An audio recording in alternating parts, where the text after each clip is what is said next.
Guys मेरे पास है ये कैनन का प्राइस 024। इसको हमने जो मशीन को यहाँ इस करके रन करते हैं। रन करने के बाद मशीन में साउंड आ जाता है। इसको सॉल्व करते हैं हम।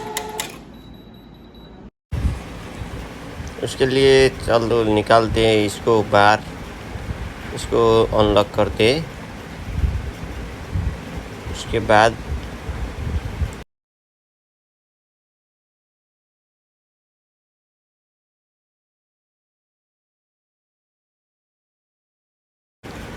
बाहर की तरफ टानते हैं इसको। और उसमें जो राइट और लेफ्ट में एक ब्लैक और एक वाइट कलर का जो लॉक होता है उसको हम निकाल के फेंक देना है बाहर करके। उसको फिर से इंस्टॉल करना है। उसके बाद हम मशीन रन कर दें। प्रॉब्लम सॉल्व हो गया है।